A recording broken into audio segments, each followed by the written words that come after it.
Moi, j'aime le théâtre comme arme de choc.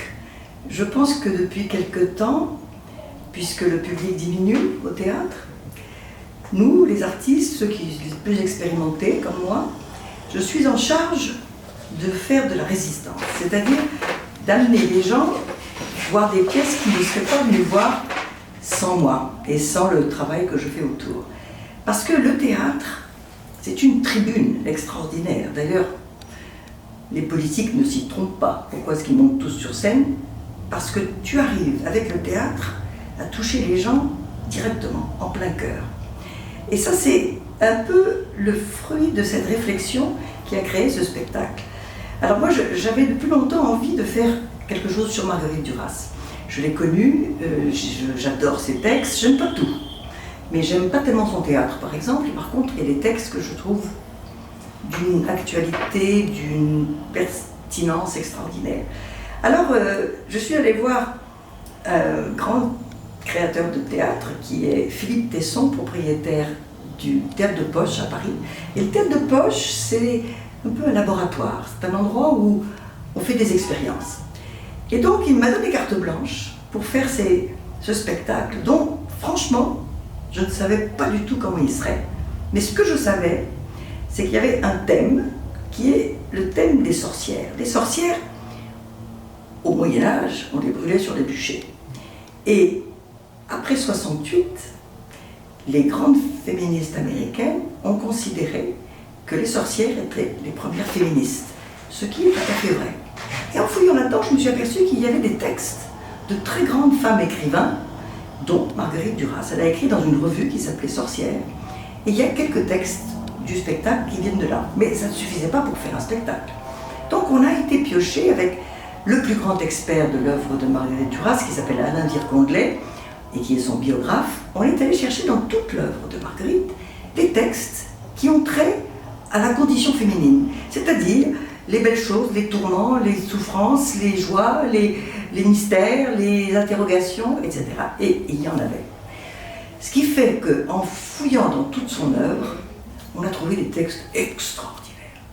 Alors, l'enjeu, c'est un seul en scène, c'est-à-dire, moi, je suis tout à fait opposée aux lectures. C'est-à-dire, quand tu as un acteur qui monte sur scène et qui lit le bouquin, ça m'exaspère. Moi, je pense que le théâtre, c'est le théâtre, il faut apprendre les textes et il faut créer un spectacle. Alors, c'est un peu ce que nous avons fait. Alors, j'ai enrôlé un ami qui est vraiment un petit génie, qui s'appelle Stéphane Toukayev, il est d'origine russe comme moi. Et ensemble, nous avons décidé d'en faire aussi un spectacle musical. Alors, tu sais que je suis la veuve de Michel Legrand, que Michel m'a laissé une tâche importante, qui est celle non seulement de prolonger sa mémoire, mais aussi de faire des créations avec les choses de Michel. Et j'ai trouvé que c'était tout à fait approprié. Ça paraît comme ça un peu explosif, le mariage entre Michel Legrand et Marguerite Duras. Ils ne se sont pas connus, ils étaient contemporains, ils ont vécu un peu à la même époque, mais pas du tout de la même façon. Or, moi, qui les ai connus l'un et l'autre, je sais qu'ils avaient une fibre commune, c'est-à-dire celle de la poésie. Et moi, je dis à tout le monde, particulièrement en ce moment, où tout le monde est très concret, très trivial, on croit qu'il faut parler des choses quotidiennes, etc. Non, le théâtre, c'est le contraire. Il faut qu'on vous embarque dans un autre monde. Un peu comme étaient les premiers films de Méliès. Moi, je veux que vous rêviez, je veux que vous partiez dans... Mais que les sujets abordés soient des sujets dont tout le monde se pose la question, que tout le monde s'intéresse à ces questions-là. Alors, c'est à la fois cette équation d'être contemporain, c'est-à-dire de traiter des questions qui intéressent tout le monde aujourd'hui, mais avec le filtre de la poésie. Alors, j'ai eu le nez creux, parce que non seulement ces textes admirables de Marguerite Duras ont cette force du parler, parce que beaucoup de ces textes étaient parlés, elle faisait des interviews, comme je suis en train de faire en ce moment, et puis après ça, elle les retranscrivait et elle les publiait. Donc, il y a dans les dialogues, dans les textes de Marguerite Duras, la force du dialogue. Ça, c'est une chose. Puis la deuxième chose, c'est que j'aime le théâtre. Le théâtre, c'est un peu la magie de la boîte noire, c'est-à-dire on est dans un estomac, on est à l'intérieur du vivant. Et à nous, avec les lumières, les mouvements, les déplacements, et peut-être même maintenant l'introduction de la vidéo, ce que nous avons fait avec ce spectacle, qui est très très très réussi, parce que c'est pas la vidéo. Moi je déteste quand on veut montrer des gros plans des acteurs. Non, les acteurs au théâtre ils sont en pied, il faut les regarder en pied. Le gros plan tu te le fais toi-même, si tu décides de regarder plus avant un acteur de près. Mais par contre, se servir de la vidéo pour introduire des mondes visuels à l'intérieur d'un spectacle, ça oui, c'est ce que nous avons fait.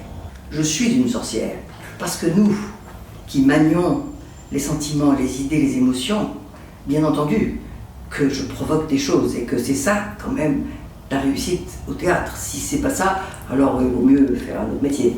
Donc je me sens très proche de cette notion de ces femmes un peu décalées qui disent des choses qui nous troublent, qui nous font réfléchir, qui sont un petit peu en avance sur le temps.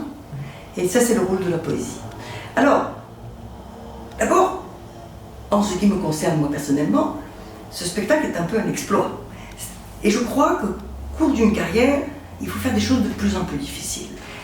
Et pas forcément difficiles parce qu'il faut pleurer ou rire sur scène, non.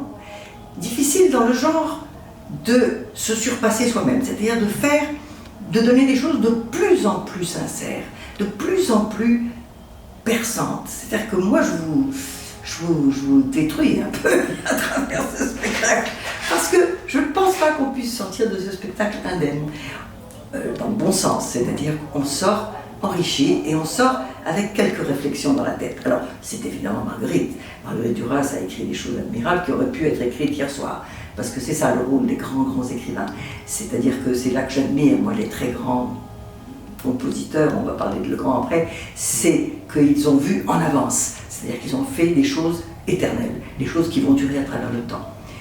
Et Marguerite est de cela, parce que si on se rappelle de tout le nouveau roman, c'est-à-dire de toute l'époque où elle a créé, c'est-à-dire les années 60, 70, et après jusqu'à 80, elle est décédée en 96, mais enfin la plupart des textes que je dis datent de ces années 80. Les autres ont disparu. Aude Clayet, Yves Simon, tandis que Marguerite, elle va rester comme Tolstoï et comme Molière. Alors, c'est aussi un acte, une déclaration que je fais, c'est-à-dire, je dis, lisez Marguerite Duras parce que c'est une grande. De même que je dis, écoutez Michel Legrand parce que c'est un grand. Et ce qui est formidable dans ce spectacle, c'est que les musiques, elles ne sont pas un accompagnement. Les musiques, elles me portent. Elles me portent d'un texte à l'autre, parce que donc ce sont 25 textes différents, qui ont apparemment aucun lien avec l'autre, mais qui ont un lien évidemment, parce qu'il y a un fil conducteur, et qui font que, comme dans une symphonie, une grande symphonie, Michel me racontait que l'obligation d'un compositeur, c'est de choquer l'auditeur, c'est-à-dire de l'emmener d'un point à l'autre avec tout d'un coup des ralentis, avec un adagio, puis après, pof, tu les assènes avec une musique plus forte. Et je pense que c'est une règle d'or du spectacle. Donc là, j'ai allié ces trois langages, c'est-à-dire le théâtre, l'écriture et la musique. J'y vais pas de main morte, parce que c'est avec toutes ces armes que je me présente. Et alors, ce qui est très rigolo, c'est que les gens ne se méfient pas. Ils viennent voir, sorcière, bon, ça va être rigolo, on nous parlait de femmes un peu indépendantes. Tu parles.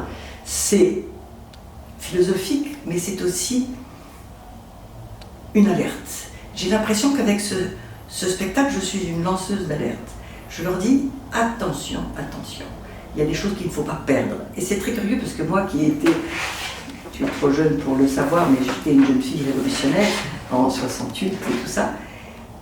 Autant on voulait changer le monde, autant aujourd'hui, ma génération, et je pense même la tienne, il faut conserver des valeurs.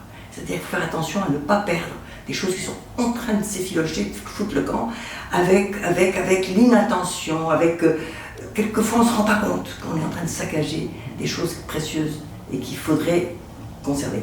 Alors, ça me fait rigoler parce que moi qui ai été donc, comme je te dis, un peu comme ça, d'avant-garde, ben tout d'un coup maintenant, j'ai une démarche un peu conservatrice, c'est-à-dire je dis, comme dit Marguerite Duras, attention, il y a des choses qui sont en train de se perdre et il faut y veiller.